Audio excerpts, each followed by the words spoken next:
নমস্কার বন্ধুরা, কাবেরী রান্নাঘরে সবাইকে স্বাগত। আবারও চলে এলাম একটা রেসিপি নিয়ে। আমি আজ বানাবো পালং পনির। পালং পনির বানানোর জন্য পালং শাকটাকে আমি বেছে ধুয়ে নিয়েছি আর নিয়েছি একটা পনিরের প্যাকেট। এরপর গ্যাসে একটা কড়াই বসিয়ে দিয়েছি, দিয়ে দিলাম জল। সবার প্রথমে আমি পালং শাকটাকে সেদ্ধ করে নেব। একটু ঢাকা দিয়ে সেদ্ধ করে নেব। 3-4 মিনিটের মতো রাখলেই সেদ্ধ হয়ে যাবে। আমার পালং শাকটা সেদ্ধ হয়ে গেছে। এবার আমি একটা স্ট্রেনারের সাহায্যে তুলে নেব পালং শাকটাকে। এরপর ঠান্ডা জলের মধ্যে আমি পালং শাকটাকে তুলে দেব। একদম ফ্রিজের ঠান্ডা জল নিতে হবে। এরকম করে নিলে কালারটা চেঞ্জ হবে না। এরপর পনিরটাকে আমি এরকম করে কেটে নিয়েছি আর নিয়েছি এক টুকরো আদা গ্রেট করে নিয়েছি, একটা টমেটো কেটে নিয়েছি আর নিয়েছি কটা কাঁচা লঙ্কা। আপনারা আপনাদের পরিমাণ মতো ঝালটা ব্যবহার করবেন। এবার পালং শাকটা আমি একটা মিক্সিং জার নিয়েছি, মিক্সিং জারের মধ্যে দিয়ে দেব।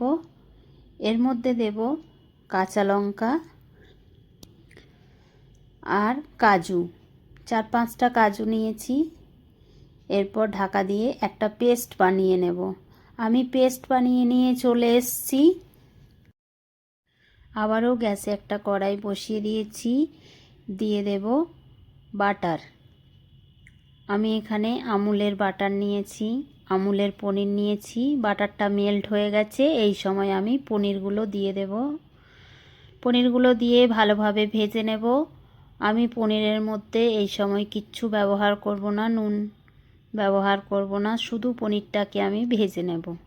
হালকা করে ভেজে নিয়েছি। এবার আমি পনিরটাকে তুলে রাখব। একটা স্ট্রেনার নিয়েছি, স্ট্রেনারের সাহায্যে তুলে নেব। আমি পনিরগুলো সব তুলে নিচ্ছি। এরপর আমি ঘি দিয়ে দেব। প্রথমে কড়াইয়ের মধ্যে আমি ঘি দিয়ে রান্নাটা করব। ঘি আর বাটার দিয়ে রান্নাটা করলে খুবই টেস্টি হয় বন্ধুরা খেতে। আমি যেরকম করে বানাচ্ছি সেরকম করে একবার বানিয়ে দেখবেন, খেতে খুবই টেস্টি হয়। ঘিটা মেল্ট হয়ে গেছে, জিরেটা দিয়ে দিলাম। জিরেটা দিয়েও বেশ ভালোভাবে ভেজে নিয়েছি। এবার গ্রেট করে রাখা আদাটা দিয়ে একটু ভেজে নিচ্ছি। একটু ভেজে নিয়ে তারপর আমি টমেটো কুচিটা দিয়ে দেব এর মধ্যে। টমেটোটা দিয়েও বেশ ভালোভাবে ভেজে নেব। ভাজতে ভাজতে যখন নরম হয়ে আসবে তখন আমি এর মধ্যে পরিমাণ মতো নুন দিয়ে দেব।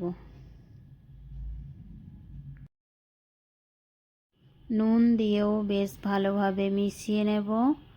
বেশ ভালোভাবে মিশিয়ে নিয়েছি। এই সময় আমি পরিমাণ মতো হলুদ গুঁড়ো দিয়ে দেব।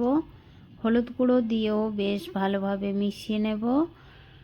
2-3 মিনিটের মতো বেশ কষিয়ে নেব। কষাতে কষাতে একদম টমেটোটা নরম হয়ে এসছে।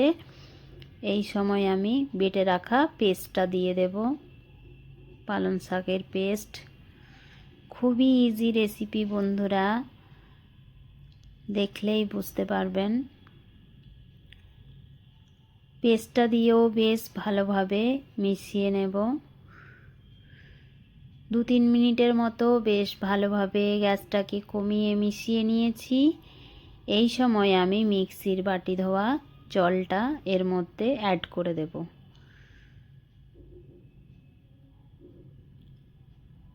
জলটা দিয়েও বেশ ভালোভাবে মিশিয়ে নেব।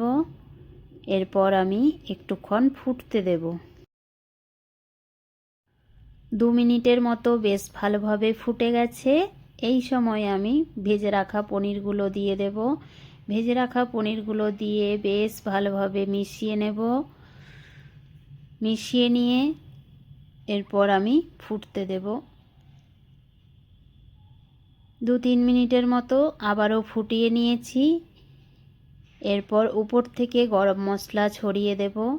আর ব্যালেন্সটা ঠিক আনার জন্য একটু চিনি দিয়ে দেব।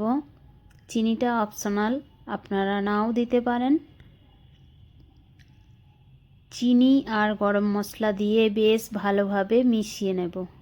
বেশ ভালোভাবে মিশিয়ে নিয়েছি। এই সময় আমি বাটার দিয়ে দেব একটু উপর থেকে। বাটার দিয়ে বেশ ভালোভাবে মিশিয়ে নেব।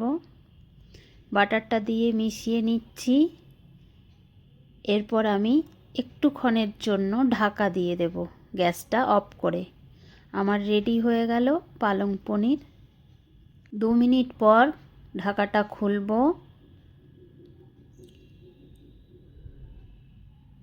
এরপর আমি নামিয়ে নেব। এটা আপনারা রুটি, লুচি, পরোটা সবের সঙ্গে খেতে পারবেন। আমি নামিয়ে নিয়েছি। আমার পালং পনির রেডি হয়ে গেছে। প্লিজ আমার ভিডিওগুলো যদি আপনাদের ভালো লেগে থাকে তাহলে লাইক, শেয়ার, সাবস্ক্রাইব, কমেন্ট করবেন। এতক্ষণ ধরে ধৈর্য ধরে আমার ভিডিওটি দেখার জন্য অসংখ্য অসংখ্য ধন্যবাদ।